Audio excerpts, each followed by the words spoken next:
Hey folks, Clismall Designs here, and this is part 6 of the Hobby Boss 135th scale Canadian Leopard 2A4 tank build. So it's been about 5 days since the last video, and I've been working pretty hard on this tank in those 5 days, and as you can see we got the tracks and wheels on the tank itself. The only thing left to do now is to pretty much put the tank together and start working on the little bits all over the tank, like the Pioneer tools and whatever else I want to put on the tank itself. But before we do that, let's talk about the tracks and the wheels and such. So as you can see, we got a new box in the shot, the Bronco set there, the workable tracks, and a very nice set there. But you are going to be hunched over your desk for about 3 days, putting that together. They come on a sprue, and so you're going to be doing a lot of cutting and sanding and such. But don't let that scare you. That does turn out to be a real nice set, and it is pretty forgiving. I didn't break any. I know with the Tacom set there, there's so much tension that when you put your X-Acto blade down, to cut it off the sprue, all of a sudden it'll snap. Nothing. I didn't break any. You do have some spares, but they're not needed.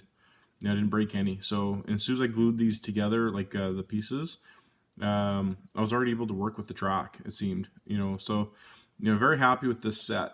There's a lot of flex to it, turned out really well. But, in a way I didn't really need it, because we're taking so much from the 2A4M kit. The 2A4M kit has workable track set in it. But I didn't really know that when I first started the build, because I wasn't really going to use that set, right? But the 2A4 set only has the rubber tracks, and I didn't want to use that. So I'd already gone ahead and ordered the Bronco set, so I just wanted to use that anyway. Very glad I did. Sadly, a lot of those tracks are going to be covered, obviously because we got the side skirt, on the tank itself. So it's going to be covered. The top half's going to be covered. And then obviously the bottom's going to be covered, with the diorama, which I'll show you in a minute. So you're only going to see, this little bit and then that little bit. But this, what's going to be shown is going to be well worth it, right? So how I, dressed it up, because when you get the tracks, it's going to be just in that gray. What I did is I primed it in white. After I took it off the sprue, I just primed it all in white. And then I made like a slurry kind of thing with my Optilong oils. I really like using these. I used the German ochre, the copper oxidized blue, and a little bit of the Starship filth. Let that sit for a day when the parts were all loose. And then after I did that, I put them all together. And then after I did that, after the tracks were all together, I used this stuff here, a little bit of the rust, a little bit of the soot, and then the gunmetal, and then the orange rust. And then once that was all on, I took my Sharpie, and then that's how I did the pads. I just took my Sharpie and went run the Sharpie right along. And that's easy. That's how you do your pads. And because the pads are raised, the Sharpie doesn't even touch all the inside details. Right? And then after that was all done, I sprayed a flat clear over top. And that's it. That's how you do your tracks. And I think it turns out great. And then once we get into the weathering portion of the tank build, then all the weathering, grit and stuff will get inside and touch the tracks. And it's going to turn out really, really nice. And that's it. That's all you have to do for your tracks. I might add a little bit of orange rust later, just to, to certain parts, to add a little bit more detail, but we'll get into that later. Now for the wheels, that's where the Sharpie comes into play again. There's enough of a lip right there. See where the green meets the black? There's enough of a lip right there where your Sharpie touches, and you just go like that around. And that's how I do my wheels as well. And then again, I use a flat clear.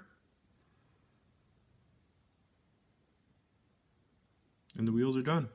So there's no need for masking, all the rest of it. Obviously spray them green first, the whole wheel. And it's the same for the other side. And then your wheels are done. And it gives you a nice perfect circle pretty much every time. And then once you get the weathering and stuff inside, it'll turn out really well. And then of course you can't forget, I'm going to see if the camera will pick it up, there's a bit of, see the black right there on the inside too. And the same thing too with the Sharpie. So it works out really well.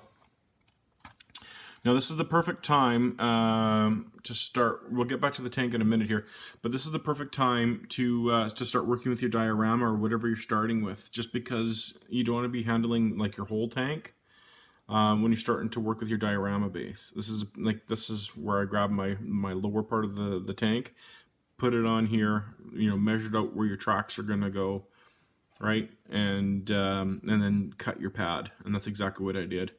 So obviously, you know, when the tank sits here, it's, you know, grooved perfectly for the tank now, and then I ripped out the grass where the tank was, and then that's obviously, you know, where the tank had ripped up the grass, or, you know, in this case, I'm not too sure what this is called. This is like a low brush field in the fall kind of thing, and then obviously the tank will sit here, you know, where obviously, you know, physics would push it down.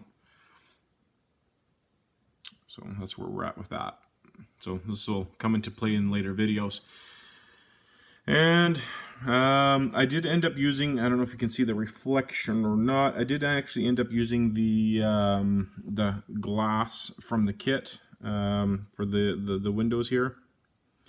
It was good enough. I'm not too sure if you can see it. I'm going to see if I can get a reflection going here. Yeah, you can kind of see it, I guess. See the shimmer? I ended up using it from the kit. Even for here, there's a big enough, you know, side piece, you know, from the kit, like from the window or whatever. I ended up cutting a piece for here because this actually is supposed to be closed, but I'm actually going to rig it so it's open. So if you get my drift, because this is supposed to be closed, right? So there's a spare piece, so to speak, I just used from the edge to make this window here. And then I'm going to rig it so this can be open. For some reason in the model kit, the windows are closed, just like the hatches. They have them closed. So I'm going to rig it so it's open. So let me see if I can get a better glare here. There you go. I don't know why they wouldn't make it so you can have the option to have it open. I mean, that's a huge detail. So all the windows are done now. And then this detail here, this is a scratch built piece. I'm not too sure what that is, but I've noticed in pictures that there's this bar of some kind that goes from here to here on our Canadian tanks. So I'm starting the build for that. And then of course you got the cleaning rods. This is from a Tamiya tank right there. So I'm not too sure if I'm going to put those in there or not. Again, this is me just kind of test fitting it, seeing if I want it there or not. But this rod here, I'm not too sure what that is, but it goes from here to here. So I'm just, that's me just starting the scratch build for it. So, and that's where it'll go. And there's a little like box type piece right here that will go here. So that's me just starting the scratch build for that. And then I think that's as far as we've gone. It doesn't sound like much, but that's about 4 days worth of work right there on that. So there we go. The video is getting kind of long now, but you know, it's coming along. So the next video you will see is the tank all put together, and most likely the Pioneer tools will be put on. You will see that piece completed and put on. Not too sure if you will see the cleaning tools for the barrel on or not. Again, this is me just because some pictures have it on there, some don't. This is me just you know, farting around, seeing if I want it there or not. You know, it's just kind of like a whatever kind of thing. But just me adding detail to the tank. But the windows are on, the tracks are on, the wheels are on. So stand by for the next video here, and we're going to start to get into the diorama now. So thanks so much for watching. Please like, share, and subscribe, and look forward to your comments as always. Thanks so much. Bye.